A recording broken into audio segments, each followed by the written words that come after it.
तो सबसे पहले हम सर्व समीका देखेंगे। पहली सर्व समीका होती है a धन b पूरी की घात 2 बराबर होता है a की घात 2 धन 2ab धन b की घात 2।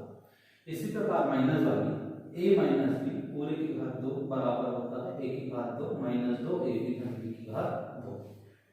तीसरी सर्व समीका होती है एक कोष्ठक में a माइनस b दूसरे कोष्ठक में a प्लस b बराबर होता है a का वर्ग माइनस b का वर्ग। चौथे नंबर की सर्व समीका है एक कोष्ठक में x धन a दूसरे कोष्ठक में x धन b बराबर होता है x का वर्ग धन कोष्ठक में a धन b कोष्ठक में गुणा में x धन a into b।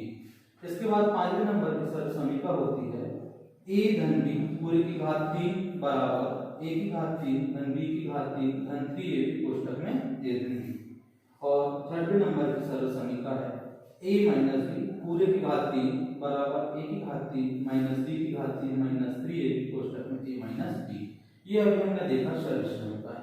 अब हम देखेंगे इसकी व्युत्पत्ति। तो पहले जो सर्व समीका है हम इसकी व्युत्पत्ति देखते हैं। तो पहली सर्व समीका को हम सिद्ध करेंगे तो इसके लिए हम लेंगे पहले लेफ्ट हैंड साइड। जो इसका लेफ्ट हैंड साइड है लिख लेंगे लेफ्ट हैंड साइड। फर्स्ट सर्व समीका इसका लेफ्ट हैंड साइड है a धन b पूरे की घात कितनी है 2। इसकी घात 2 है तो इसको कितनी बार लिख लेंगे हम 2 बार। तो a धन b एक कोष्ठक में दूसरे कोष्ठक में a धन b। इसके बाद a का गुणा a धन b से और b का गुणा किससे हो जाएगा a धन b। तो गुणा कर देंगे a का गुणा a से होगा तो a की घात 2 धन a का गुणा b से होगा तो ab धन ऐसे यहाँ पर क्या हो जाएगा a का गुणा b से तो ab और b का गुणा b से तो b की घात 2। तो बच्चों जैसा कि आप सब जानते हैं कि चर राशि में सजाती पद जुड़ जाएंगे। तो यहाँ पर चर राशि a की घात 2 है तो यहाँ पर कोई पद नहीं है इसलिए a की घात 2 है तो a की घात 2। अब सजाती पद देखेंगे यहाँ a b लिखा है यहाँ पर भी क्या है a b दोनों सजाती पद है तो दोनों जुड़ जाएंगे क्या हो जाएगा 2ab और b की घात 2 है तो b की घात 2। तो यहाँ पर आप देख रहे हैं सर्व समीका पहली सर्व समीका का हमारे पास राइट हैंड साइड प्राप्त हो गया। इस प्रकार जो पहली सर्व समीका है यह सिद्ध होती है। अब दूसरी सर्व समीका के लिए उसका भी हम कौन सा साइड लेंगे लेफ्ट हैंड साइड। दूसरी सर्व समीका का लेफ्ट हैंड साइड है हमारे पास a माइनस b पूरे की घात 2। तो यहाँ लिखेंगे हम a माइनस b पूरे की घात 2। तो a माइनस b पूरे की घात 2 है तो उसको 2 बार लिखेंगे a माइनस b दूसरे कोष्ठक में भी a माइनस b। फिर a का गुणा करेंगे हम a माइनस b में फिर माइनस b का गुणा करेंगे हम a माइनस b में। a में a का गुणा होगा तो क्या हो जाएगा यहाँ पर a का वर्ग प्लस माइनस माइनस a में b का गुणा तो ab यहाँ पर माइनस प्लस माइनस b का a में गुणा होगा तो ab माइनस माइनस हो जाएगा प्लस b में b का गुणा तो b का वर्ग। तो यहाँ पर भी देखेंगे आप a का वर्ग वाला कोई पद नहीं है तो a का वर्ग है सजाती पद जोड़ आप घट सकते हैं। तो यहाँ पर ये दोनों के सामने माइनस का चिन्ह लगा है इसलिए दोनों पद क्या हो जाएंगे जुड़ जाएंगे लेकिन उत्तर में क्या आएगा माइनस आएगा। तो a b है तो a कितने a b हो जाएगा यहाँ पर 2ab और b का वर्ग लिखा है तो b का वर्ग। इस प्रकार अभी हमने देखा पहले नंबर की सर्व समीका और दूसरे नंबर की सर्व समीका जो कि सिद्ध होती है। अब हम देखेंगे इसके बाद तीसरे नंबर की सर्व समीका है। तो तीसरे नंबर की सर्व समीका है हमारे पास उसका हम लेफ्ट हैंड साइड लेते हैं। लेफ्ट हैंड साइड है उसका एक कोष्ठक में a माइनस b दूसरे कोष्ठक में a प्लस b। ये तीसरे नंबर की सर्व समीका उसका हमने किया यहाँ पर लेफ्ट हैंड साइड। तो बच्चों हम इसको हल करेंगे तो a का गुणा पहले किससे होगा a धन b से फिर माइनस b का गुणा किससे हो जाएगा a धन b से।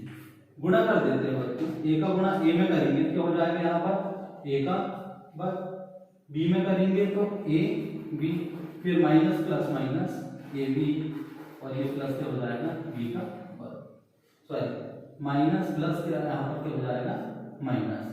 तो यहाँ पर ए बी प्लस में और ये माइनस में सजाती पद है इसलिए कट जाएंगे। तो यहाँ पर आगे हमारे पास a का वर्ग माइनस b का वर्ग। तो हमें प्राप्त हुआ सर्व समीकरण नंबर 3 का राइट हैंड साइड।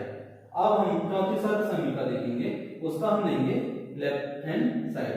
तो पहले कोष्टक में है लेफ्ट हैंड साइड सर्व समीकरण नंबर 4। उसका लेफ्ट हैंड साइड है हमारे पास, एक कोष्टक में x धन a, दूसरे कोष्टक में x धन b। तो x का गुणा पहले इन दोनों पद में करेंगे, तो x धन a, यहाँ लिखेंगे धन a है तो धन a, दूसरे कोष्टक में x धन b। यहाँ पर भी क्या आएगा बच्चों b। तो x का गुणा x में करेंगे तो x की घात 2, और यहाँ करेंगे तो क्या हो जाएगा b का गुणा x से होगा तो bx, a का गुणा x में होगा तो ax, और a का गुणा b में होगा तो ab। अब सजाती पद देखेंगे, यहाँ पर x की घात कितनी है बच्चों 2, तो x की घात 2 वाला कोई पद नहीं है तो उसे यहाँ क्यों लिखेंगे। अब यहाँ पर आप देख रहे हैं दोनों में से क्या ओवरनिष्ठ निकल जाएगा, x निकल जाएगा, तो यहाँ पर क्या बचेगा, पहले a लिख लेते हैं और यहाँ पर क्या लिखेंगे b।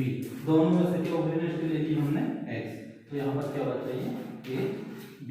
इस प्रकार आप देख रहे हैं कि सर्व समीकरण नंबर 4 उसका हमको राइट हैंड साइड प्राप्त हुआ। इसी प्रकार हम अब देखेंगे जो 5वें नंबर की सर्व समीकरण है उसे हम अब यहाँ पर सिद्ध करेंगे।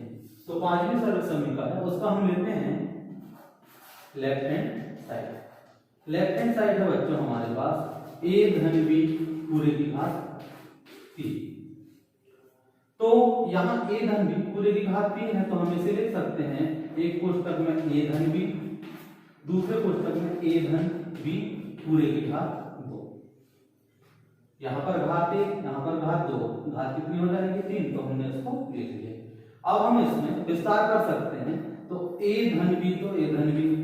अब जैसे कि हमने ये सर्व समीकरण सिद्ध कर चुके हैं, a धन b पूरे की घात 2 बराबर क्या होता है, यहाँ पर देखेंगे आप a की घात 2 धन 2 a b धन b की घात 2। तो हम इसे लिख सकते हैं बच्चों a की घात 2 धन 2ab धन b की घात 2। ठीक है। अब इसके बाद हम a का गुणा इन दोनों पद में इन पद में इन सभी पदों में करेंगे और b का गुणा इन सभी पदों में करेंगे। तो हम थोड़ी बराबर की चीज यहाँ लगाएंगे, तो यहाँ a में a की घात 2 का गुणा किए तो a की घात कितनी हो जाएगा 3 धन a का गुणा 2 ab में करेंगे तो क्या हो जाएगा 2 a की घात 2 और साथ में क्या जाएगा b। अब a का गुणा b की घात 2 में होगा तो a b की घात 2। अब इसी प्रकार हम b का गुणा करेंगे तो यहाँ पर हो जाएगा a की घात 2 और साथ में क्या जाएगा b। अब यहाँ पर आप देखेंगे गुणा करेंगे तो क्या हो जाएगा 2a b की घात 2 और यहाँ पर क्या हो जाएगा b की घात 3। तो हम पहले a की घात 3 फिर b की घात 3। अब यहाँ पर देखना है कि सजाती पद है या नहीं, तो यहाँ पर आप देखना है कि 2 a की घात 2 b है और यहाँ पर a की घात 2 b है, क्या हो जाएगा 3 a की घात 2 और साथ में क्या जाएगा b। अब b की घात 2 वाला पद ये है तो इसको भी लिख सकते हैं हम 3a b की घात 2। अब हम यहाँ पर इसको आगे बढ़ेंगे, a की घात 3 धन b की घात 3। आप यहाँ पर देखना है कि दोनों में ओवरनिष्ठ क्या है 3, तो 3 कॉमन आ जाएगा, और a की घात 2 है और यहाँ पर a है, यहाँ पर b है और b की घात 2 है, तो कॉमन क्या जाएगा ab। और यहाँ पर बचेगा a की घात 2 थी, एक a निकल गया, क्या बचेगा a धन है तो धन, यहाँ से b निकल गया, b की घात 2 में से b निकल गया, क्या बचेगा b। इस प्रकार आप देख रहे हैं कि सर्व समीकरण नंबर 5 है उसका हमें ये राइट हैंड साइड प्राप्त होगा। हम इससे और सर्व समीकरण बना सकते हैं, जैसे इसका लेफ्ट हैंड साइड होता है a धन b पूरे की घात 3। यदि और सर्व समीकरण बनाना चाहें तो a की घात 3 धन b की घात 3 को यही रहने देंगे, तो ये a की घात 3 धन b की घात 3 को यही रहने देंगे। अब हम ये जो पूरी राशि इसका क्या कर देते हैं पक्षांतर कर देते हैं, तो यहाँ पर हो जाता है a धन b पूरे की घात 3 माइनस 3ab कोष्टक में क्या हो जाएगा a धन b। इस प्रकार यदि हमें लिखा रहेगा कहीं पर a की घात 3 धन b की घात 3, तो हम उसे क्या लिख सकते हैं a धन b पूरे की घात 3 माइनस 3ab कोष्टक में a धन b। इसी प्रकार हम 6वें नंबर की सर्व समीकरण सिद्ध कर सकते हैं। उम्मीद है कि इस वीडियो के माध्यम से आपको सर्व समीकरण की व्युत्पत्ति बताई गई है वह समझ में आई होगी। Okay, thank you.